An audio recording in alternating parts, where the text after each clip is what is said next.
मित्रांनो, 2002 साली अमेरिकेत एका माणसाने लॉटरी जिंकली. रक्कम होती $314 मिलियन. आजच्या भारतीय रुपयात साधारण 2600 ते 2700 कोटी रुपये. विचार करा एक क्षण, 2600 कोटी रुपये एका रात्रीत. त्या माणसाचं नाव जॅक विटेकर. साधा कॉन्ट्रॅक्टर. आदला दिवस तो 1000-2000 रुपयांच्या नोकरीवर अवलंबून होता. दुसऱ्या दिवशी 2600 कोटी रुपयांचा मालक. पण फक्त 4 वर्षानंतर तो माणूस पुन्हा कंगाल झाला, कर्जात बुडाला. नातीचा ड्रग ओव्हरडोजनं मृत्यू, लग्न मोडलं आणि शेवटी एका इंटरव्ह्यू मध्ये म्हणाला, माझ्या आयुष्यातली सर्वात मोठी चूक होती ती लॉटरी जिंकणं. ही फक्त एका माणसाची गोष्ट नाहीये. अमेरिकन बँकरप्सी इन्स्टिट्यूटच्या रिसर्चनुसार लॉटरी जिंकलेल्या जवळजवळ 70% लोक 5 वर्षात पुन्हा कंगाल होतात. 70%, करोडो डॉलर्स फक्त 5 वर्षात शून्य. आता तुम्ही म्हणाल, हे फक्त लॉटरी विनर्स आहेत, आपल्याशी काय? पण थांबा,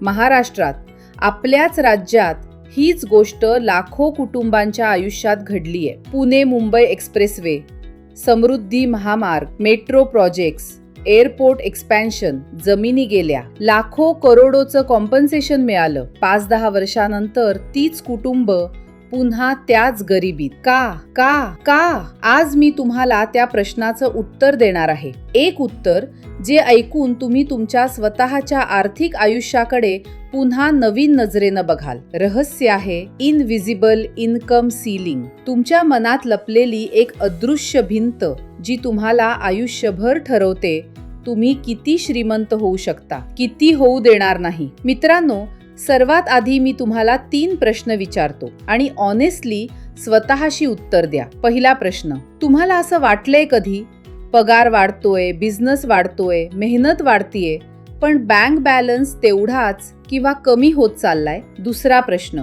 तुम्हाला हे वाटलंय का माझ्यापेक्षा कमी बुद्धी असलेले लोक माझ्यापेक्षा जास्त कमावत आहेत? तिसरा प्रश्न, तुम्ही कधी आरशासमोर उभे राहून स्वतःला म्हटलंय का, मी सर्व काही करतोय तरी पैसा का टिकत नाही? जर एक तरी प्रश्नाचं उत्तर हो असेल तर मित्रांनो, तुम्ही एकटे नाहीये. लाखो लोक हेच अनुभवत आहेत. आणि याचं कारण तुमचं कौशल्य नाहीये, तुमची मेहनत नाहीये, तुमचं नशीबही नाहीये. कारण आहे तुमच्या मनात लपलेलं एक फिनान्शियल थर्मोस्टॅट. घरात असणारा एसी माहित आहे ना? एसीला आपण सेट करतो 24 डिग्री. खोली थंड होते. तापमान वाढलं की एसी कॉम्प्रेसर चालू होतो. तापमान कमी झालं की बंद होतो. आपण 24 डिग्री सेट केलंय म्हणून खोली कायम 24 डिग्रीच राहते. तुमच्या मनातही असाच एक थर्मोस्टेट आहे, एका रकमेवर सेट केलेला. त्या रकमेपेक्षा कमी आला पैसा तर मन अनकॉन्शियसली थोडी एक्स्ट्रा इन्कम आणतं आणि त्या रकमेपेक्षा जास्त आला पैसा तर मन अनकॉन्शियसली त्या जास्तीच्या पैशाला घालवून टाकतं. म्हणून लॉटरी विनर लाखो डॉलर्स मिळवूनही पुन्हा गरीब होतो. म्हणून महाराष्ट्राचे शेतकरी कोट्यावधी कॉम्पेन्सेशन मिळवूनही पुन्हा कर्जात बुडतात. म्हणून तुमचा पगार 30,000 वरून 80,000 झाला तरी तुमचं बँक बॅलन्स तेवढंच राहतं. थर्मोस्टॅट, तुमच्या आर्थिक आयुष्याचा अदृश्य नियंत्रक. द सिक्रेट मध्ये रॉन्डा बर्न हे फार सुंदर शब्दात मांडतात. तुम्हाला नेमकी तेवढीच रक्कम मिळते जेवढ्याचे तुम्ही स्वतःला आत खोलवर पात्र मानता. आता ही गोष्ट थोडी विस्तृत समजून घेऊ. तुमचा हा फिनान्शियल थर्मोस्टॅट कुठे सेट झालाय? बहुतेकांच्या बाबतीत तो लहानपणीच सेट झालाय, वयाच्या 3 ते 7 वर्षांच्या आसपास, जेव्हा तुमचा ब्रेन अगदी सॉफ्ट होता, एखाद्या स्पॉन्ज सारखा. त्या वयात तुम्ही जे बघितलं, तुमच्या वडिलांचा पगार, घरातल्या आर्थिक चर्चा, सणावाराला होणारी काटकसर, हे आपल्याला परवडत नाहीचा सर्वे, हे सगळं तुमच्या अनकॉन्शियस माइंड मध्ये एक नॉर्मल सेट करून गेलं. तुमच्यासाठी नॉर्मल म्हणजे काय? जर तुमचे वडील महिन्याला 30,000 कमावत असतील तर तुमच्या मनासाठी नॉर्मल म्हणजे 30 ते 50,000. जर ते 1 लाख कमावत असतील तर तुमच्यासाठी नॉर्मल म्हणजे 1 ते 1.5 लाख. आणि जेव्हा तुम्ही या नॉर्मलच्या वर जाता, तुमचं मन अनकॉन्शियसली अस्वस्थ होतं, भीती वाटायला लागते. कारण ती जागा, ती इन्कम रेंज तुमच्यासाठी फॉरेन टेरिटरी आहे, परदेश आहे, ओळखीची नाही. द सिक्रेट मध्ये एक कॉन्सेप्ट आहे, कम्फर्ट झोन ऑफ इन्कम. प्रत्येक माणूस त्याच्या कम्फर्ट झोनच्या आत राहायला पाहतो, आपोआप, अनकॉन्शियसली. म्हणून पगार वाढला की आपण नवीन जॅकने ठरवलं, 1 वर्षात मी $1,00,000 कमावीन, म्हणजे 12 पट उडी. 8,000 वरून 1,00,000. जॅकला माहित नव्हतं हे कसं करायचं.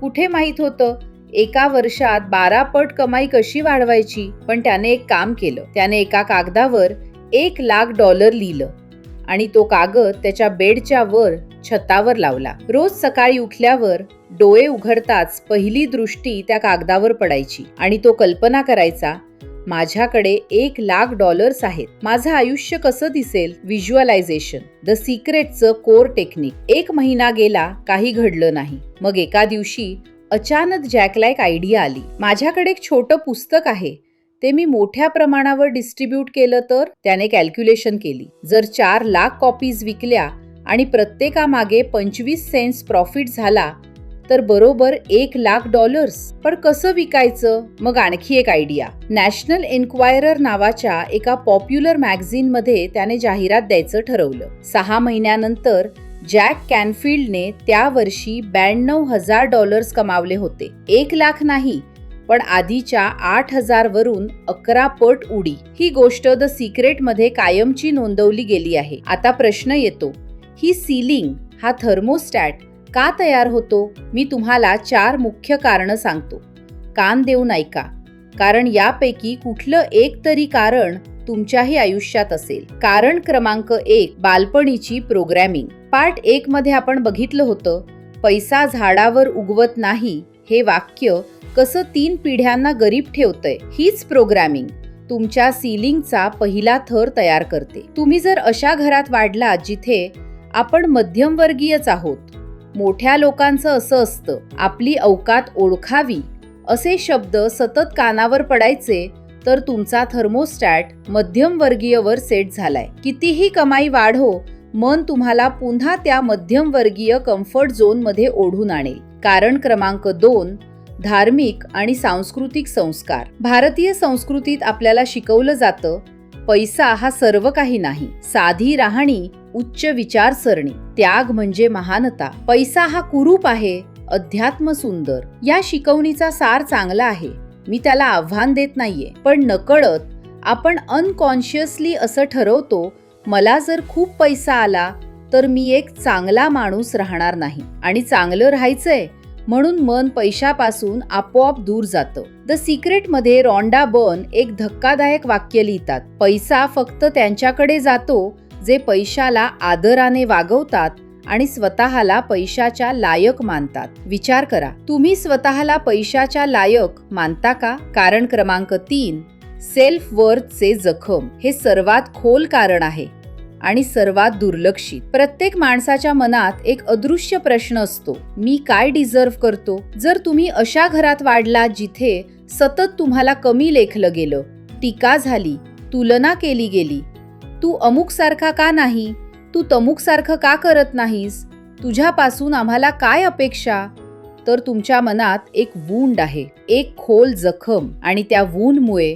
तुम्ही अनकॉन्शियसली असं ठरवलंय, मी फार काही डिझर्व करत नाही, एवढ्याच लायक आहे मी. मग कितीही कमाई वाढो, आत खोलवर तुम्ही स्वतःला त्या रकमेच्या लायक मानत नाही आणि आपोआप मन ती रक्कम तुमच्यापासून दूर करतं. कारण क्रमांक 4, आयडेंटिटी अटॅचमेंट. हे थोडं विचित्र वाटेल, पण फार महत्वाचं आहे. आपण आपल्या सध्याच्या आर्थिक स्थितीला आपली ओळख बनवून बसतो. मी एक मिडल क्लास माणूस आहे, मी एक सॅलरीड एम्प्लॉई आहे, मी एक छोटा बिझनेसमॅन आहे. ही ओळख आपल्या कम्फर्टची, ओळखीची. जेव्हा पैसा वाढायला लागतो तेव्हा ही ओळख धोक्यात येते. जर मी श्रीमंत झालो तर मी कोण होईन, माझे मित्र काय म्हणतील, माझी फॅमिली मला कसं बघेल, जुने नातेवाईक मला परका मानू लागतील का. हा आयडेंटिटी थ्रेट अनकॉन्शियसली आपल्याला परत त्याच जुन्या आर्थिक स्थितीत खेचून आणतो. मित्रांनो, हा व्हिडिओ तुम्ही पूर्ण ऐकलात याबद्दल मनापासून धन्यवाद. ही एपिसोड थोडी मोठी होती कारण विषय खूप गहन होता आणि मला माहित आहे तुमच्या वेळेचं मूल्य आहे. म्हणून एक काम करा, कमेंट सेक्शन मध्ये एक काम करा, फक्त एक रक्कम लिहा, तुमच्या सध्याच्या उत्पन्नाच्या 5 पट. नुसती रक्कम 50 लाख रुपये किंवा 1 कोटी रुपये किंवा जेवढी असेल तेवढी. कारण जी रक्कम तुम्ही पब्लिकली लिहिता ती रक्कम तुमच्या अनकॉन्शियस माइंड मध्ये परमनेंट होते. ही एक्सरसाइजचं पहिलं पाऊल आहे. आणि हो, हा व्हिडिओ शेअर करा